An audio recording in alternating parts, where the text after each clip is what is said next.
এই যে হাত কাটা আছে না, এই যে হাত কাটা আছে, হ্যাঁ ওরকম মারাও গেছে, গ্লাস দেওয়ার দুই ভাগ হয়ে গেছে। ওই থাক ধরছে না, থাকের ভিতরে 100 পিস গ্লাস আছে বড়, ওই থাকটা আর ওইটা রাখতে পারে নাই, কেউ উপরে পড়ে গেছে। যেমন গ্লাসটা শোয়ানো আছে, আমি বসা দাঁড়াইছি আর গ্লাসটা আমার নাকের মধ্যে লেগে। সবসময় তো খেয়াল থাকে না। আমরা কাছের সুকেজ বানাই, অ্যালুমিনিয়ামের বক্স বানাই, থায়ের কাজও করি হালকা পাতলা।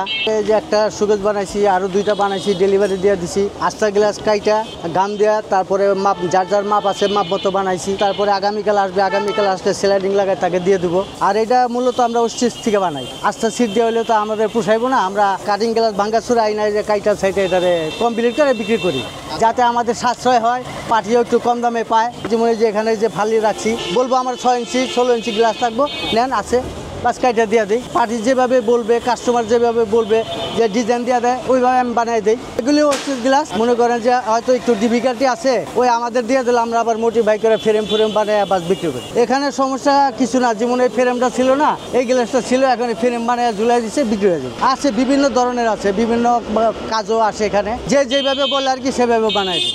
বাসা বাড়ি থেকে কাজ নিয়ে আসে, যেমন ওই বললো একটা সিরিয়াল না বানাই দিতে হবে, তাকে সিরিয়াল না বানাই দিই, কতটা স্টিক লাগবে যেভাবে কথা ওইভাবে বানাই দিই। আবার ড্রেসিং টেবিলে একটা গ্লাস ভাঙছে, ভাই আমার এই মাপে একটা গ্লাস দেন, ওই ওয়েস্টেজ গ্লাসে কাজটা দিয়ে দিই। কাচের মেয়েদের আপনি যে কোনো জিনিস বানাবেন আমি ওটা পারবো।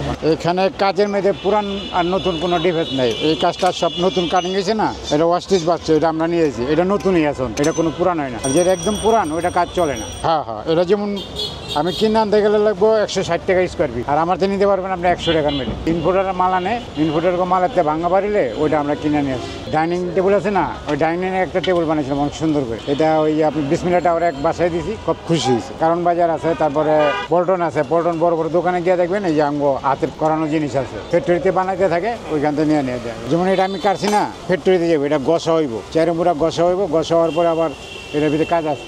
প্রোডাক্ট বলতে কি, জাপানিরা কয়েকদিন আগে নিয়ে গেছে পুরা ফুল, এটা অবশ্য সুন্দর লাগছে, নিয়ে গেছে ওটা। এটা হলো হীরা, কাজ কাটা হীরা। কোনটা হীরা? এটা কাজ কাটা হীরা, এটা ছাড়া কাজ কাটবো না, খালি টান দিয়েও হয় না। এটার ভিতরে একটু কেরামতি আছে, যেমন আমরা শিখছি, আমি 74 সনাতে করি, পশুমাটি একটু আনারে আসছিলাম, অনেক একটু ভালো শিখছি। এই অসম্ভব যত বড়ই থাক, আমরা তো সিনিয়র মিস্ত্রি, মোটামুটি আমার কাজের বয়স 50-60 বছর।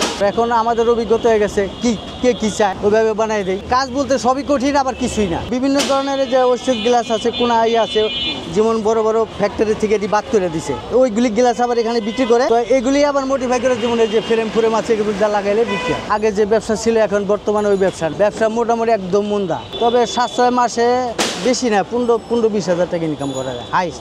বাবারে আমার তো মনে করেন যে 60 বছর হয়ে গেছে গা, বেশিরভাগই আমার হাতের থেকেই গেছে, সুইটা কাজ করতেছে যেগুলো। যেমন এই দোকানদার বাতিজা আর সবাই আমার থেকেই গেছে। সিনিয়রের ভিতরে বর্তমানে আমি আছি, আমি মরে গেলে আবার জুনিয়র থেকে শুরু হইব।